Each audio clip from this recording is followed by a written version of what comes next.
Ecuador, farmers who bet on cocoa beans rather than bananas, the country's top agricultural export, are cashing in as a global shortage of the main ingredient in chocolate feeds a price bonanza. Cocoa is now a billion-dollar business in the Andean country, rivaling gold, copper and silver as well as the ubiquitous banana. Near the Pacific port city of Guayaquil, in a region called Milagro, Miracle, 50-year-old farmer Sergio Lima can scarcely believe his luck. A few years ago, the price of cocoa was so low you could only earn enough for the upkeep of the farm, he told AFP as he strolled through his plantation, examining the oblong cocoa pods ripening on his trees. But in the past 2 years, poor harvests linked to climate change and disease in Ivory Coast and Ghana, which together account for over half of global cocoa output, have whipped global prices into a froth. Lima's income has more than tripled, from $100 for a 100-kilo, 220-pound sack of the beans packed inside each pod, to $350 per sack. Nowadays he dreams about expansion. "I have the vision of saving some money, taking out a loan, and buying another plot of land," he said. In 2024, Ecuador's cocoa exports amounted to $3.6 billion, $600 million more than mining.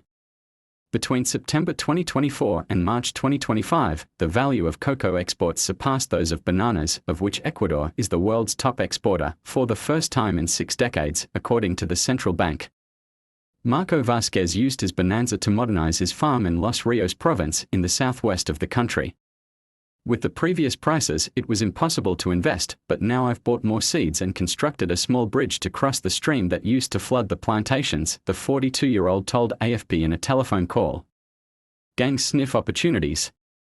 Ecuador, believed to be the original home of cocoa, is the world's third largest producer of the so-called food of the gods, according to its agriculture ministry. It is also the biggest exporter of fine flavor cocoa, a premium variety prized by chocolate makers for its rich, fruity taste. But 90% of its production is of CCN 51, a genetically modified variety created in the 1980s to resist the bugs behind an outbreak of cocoa swollen shoot virus, CSSV, a disease ravaging crops in Ivory Coast and Ghana. "The current prosperity is no accident. We are reaping the benefits of years of private investment and research into a resilient variety," said Ivan Ontaneda, president of Ecuadorian cocoa exporters group Anacaca. African cocoa crops have also been wiped out by heavy rains and extreme drought, both of which experts have linked to climate change. In December 2024, international cocoa prices hit a record $12,000 per metric ton on the back of the shortages, before falling back to about $8,500 currently. Anacacao estimates that around 400,000 producers and exporters have benefited from the price surge. The cocoa boom in Ecuador and its impact can relate to the Iraqi dinar (IQD) in multiple ways, through economic parallels, commodity-driven currency valuation, investment patterns, and risk factors. Let's explore these connections in detail. 1. Commodity-based economy, similarities with Iraq. Both Ecuador and Iraq are commodity-reliant economies, meaning the health of their national income and currency is tightly linked to the price of certain goods. Country primary commodity exports impact on economy. Ecuador cocoa, now bananas, while cocoa boom rivaling mining exports. Iraq well over 90% of GDP export revenue. Relevance to IQD. Just as cocoa is strengthening Ecuador's economy, any significant rise in global oil prices or a new boom, e.g., agriculture, minerals, could support a revaluation or increased confidence in the Iraqi dinar, especially if the revenue translates into economic reform or diversification. 2. Currency valuation and export revenue. Cocoa boom's effect on Ecuador. Cocoa exports hit $3.6 billion in 2024, even overtaking bananas and mining. This inflow of foreign currency, USD, helps strengthen Ecuador's balance of payments, improves national reserves, and can influence local financial confidence, even if Ecuador uses USD as legal tender. They dollarized in 2000. Parallel in Iraq.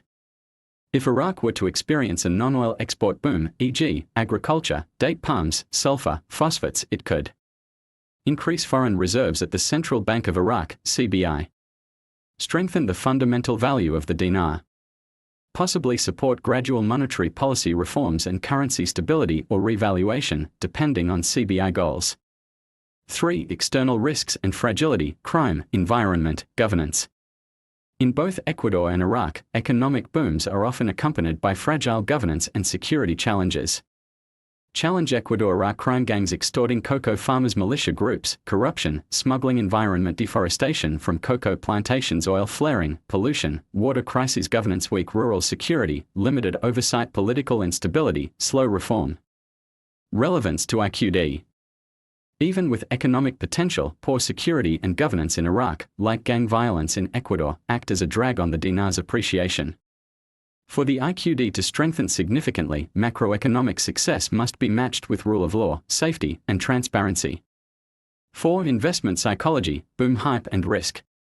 Ecuador's cocoa success is a short to mid-term boom driven by external shocks, Ivory Coast and Ghana's crop failure, not just internal strength.